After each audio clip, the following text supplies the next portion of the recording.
Ingat catatan sejarah bagaimana sebuah negara menjadi besar dan bertahan hingga ratusan tahun. Juga di sisi lain, ada negara yang bubar hanya dalam satu generasi. Semua itu bukan hanya karena berhasil mengurusi kebutuhan dalam negeri atau dikenal dengan istilah urusan domestik, namun juga berhasil menangani perampokan dari luar wilayah, baik yang terang-terangan merampok ataupun dengan halus menipu. Juga pandai memanfaatkan kekuatan luar negeri, serta mahir diplomasi, termasuk diplomasi dagang untuk memenuhi kebutuhan domestik yang tidak bisa diproduksi sendiri, baik bahan baku maupun produk jadi. Main cantik di luar negeri, main cantik di dalam negeri. Membangun SDM yang solid dengan jiwa nasionalisme yang tinggi adalah kunci negara berdaulat dalam jangka panjang. Atau pendeknya sebuah negara, semua ini bisa terjadi di bawah pemimpin yang punya visi. Tidak pernah cukup jika pemimpinnya pragmatis, sederhana, dan kasual. Semuanya akan ada akibat negatif dan positifnya dalam kurun waktu cepat maupun panjang. Kita lanjut informasinya. Kita melihat negara kota yang kecil di Eropa bernama Venesia di abad pertengahan yang bermain cantik, miring ke Yunani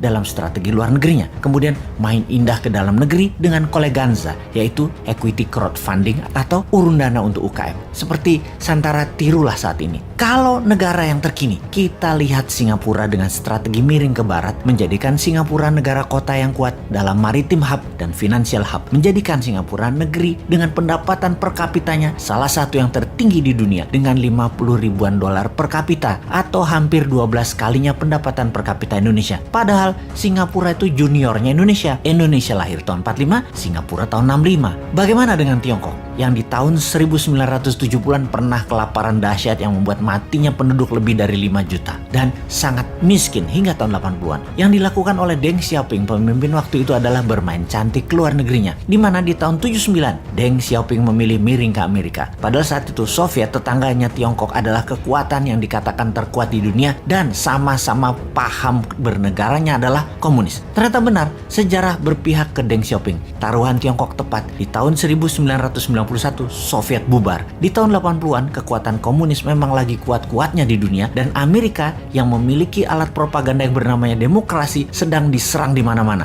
Untuk itu, apapun resikonya, Amerika mepet Tiongkok. Amerika perlu Tiongkok untuk menahan Soviet dan menahan Korea Utara setelah gagal di tahun 1975 di Vietnam yang menjadikan Vietnam negara komunis. Tiongkok pun kemudian diguyur dana besar dan banyak perusahaan barat masuk ke Tiongkok dengan syarat Tiongkok berpihak ke sekutu. Tiongkok yang di tahun 70-an income per kapitanya di bawah Indonesia melakukan strategi luar negeri yang cantik yang berbuah pada saat ini income per kapitanya 5 kali Indonesia. Selama 10 tahun kemudian hingga tahun 1989 Tiongkok menggeliat naik ekonominya. Banyak reformasi dilakukan di dalam negeri. Perusahaan sekutu barat serta perusahaan globalis banyak memindahkan pusat produksinya ke Tiongkok karena SDM yang kuat kerja serta murah. Di tahun 89, bulan Juni, mahasiswa demo di Tiananmen menuntut demokrasi meledak. Efek pemahaman barat mulai masuk ke sendi bernegara Tiongkok. Mahasiswa ingin bebas demokrasi. Deng Xiaoping dilema, memihak barat sesuai dengan perjanjian dengan Ronald Reagan, sekutu barat, atau balik kanan mementingkan dasar negara, sosialis komunis. Setelah adanya secret meeting, keputusannya adalah tetap sosialis komunis dan anti demokrasi barat. Maka disikatlah mahasiswa di Tiananmen Square itu,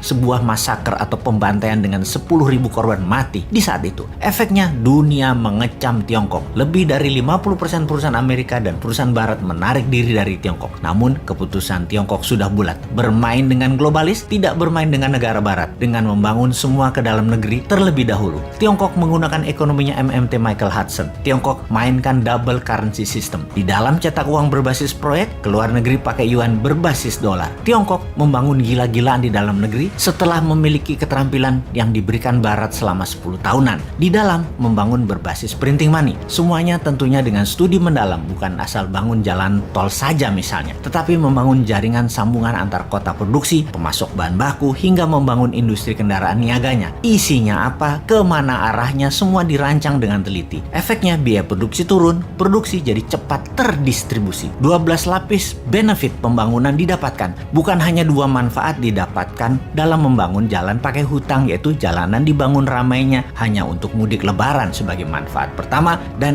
dapat sohor populer terlihat membangun, yaitu manfaat kedua, yaitu negara tetangga yang punya begituan bukan Tiongkok.